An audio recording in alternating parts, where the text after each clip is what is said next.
Growing up, and and I'm sure most of y'all were taught about slavery as a terrible, terrible issue of the past that occurred hundreds of years ago. Then as we grew up a little bit more, we were taught about modern day slavery, but mostly how it occurs in other countries where the government is not as involved and the labor laws are more relaxed.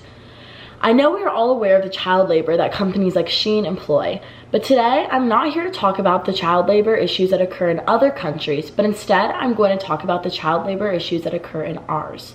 Big, powerful United States companies have been and continue to exploit migrant children, a particularly vulnerable community, as they don't exactly have a lot of people in their corner rooting for them.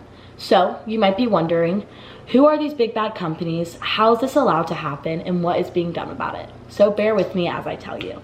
Have you ever had Lucky Charms, Cheetos, Cheerios, maybe a Nature Valley or Chewy Bar? I know I have.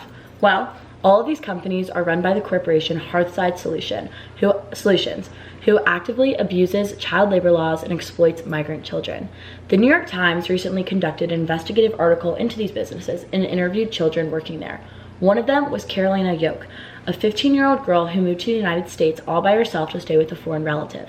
She was working at a Cheerios plant, stuffing cereal into fast-moving bags. This same task she was doing had pulled off other people's fingers and ripped into a woman's scalp.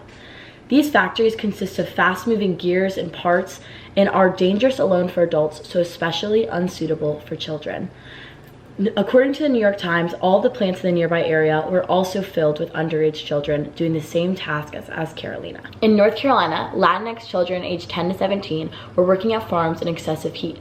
They operated heavy machinery, harvested crops, and had little control over their work experience.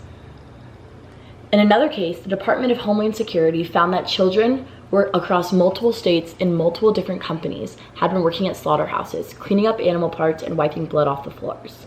In February, the Labor Department discovered that a company called Packer Sanitation Services, Inc. had employed 102 children at 13 slaughterhouses across 8 states, according to ABC.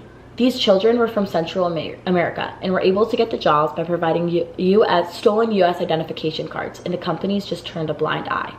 According to Reuters, PSSI paid $1.5 million in fines because of the children caught working in their slaughterhouses.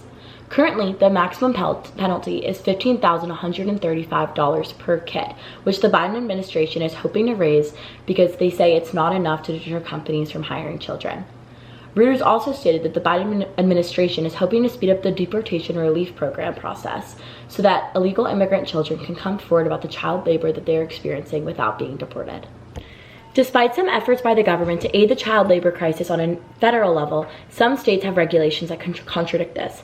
NPR said in May that in Iowa, Missouri, and Ohio, they have passed bills and have bills advancing that would allow children to work longer shifts in more dangerous environments. Overall, the child labor crisis is a huge issue that may not seem as apparent.